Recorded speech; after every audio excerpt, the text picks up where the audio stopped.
আচ্ছা কোনছে আল্লাহ বড় না মানুষ বড়? ধরো গাদা, তুই কার হাতে কার জোড়া দেশ? কুড়াই আল্লাহ আর কুড়াই মানুষ। যেটা কবার কইছে ওইটা কন। আল্লাহ বড় না মানুষ বড়? আল্লাহই তো বড়। আল্লাহ বড়, তাহলে আল্লাহর কথা না হইনা মানুষের কথা শুনেন কে? তুই কি কইতাছস? কি আর আল্লাহর কথা মানে না মানুষের কথা মানে? হ্যাঁ, কি আর মানুষের কথা শুনেন তাই না? আমনে যে ওই দিনকে ডায়াবেটিসের রোগ নিয়ে যে হাসপাতালে গেলেন, ডাক্তার আপনার কত কিছু খাবার না করলো, সব কিছু না খাই এখন চলতেছেন। তাহলে আল্লাহ যে আপনারে কইছে যে হারাম খাবার না, সুদ খাবার না, কই আপনি তো কাম কাজ বাদ দিয়ে এলাকার মধ্যে টাকা পয়সা না গায়ে খালি ওইলে দিয়েই খান। নিজেরা টিয়াও হালাল ভাবে কামাই করেন না, ওই সুদ তো না কয়টা টিয়া করে লাভ আহে ওইলে দিয়ে দিয়ে চলেন আর পেট বড় বানাইছেন। শুনেন একটা কথা কই, হারামের কোনোদিন আরাম নাই।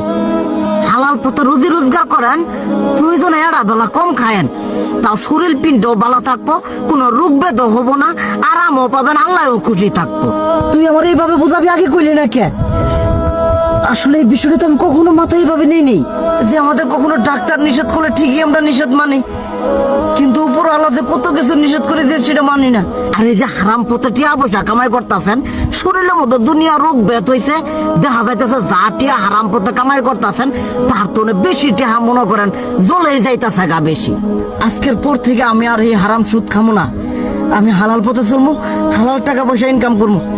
এতে করে যদি একবেলা কমও খাইতে হয় তবুও খামো, তবু আমি আর এই হারাম পথে চলবো না। আচ্ছা ঠিক আছে।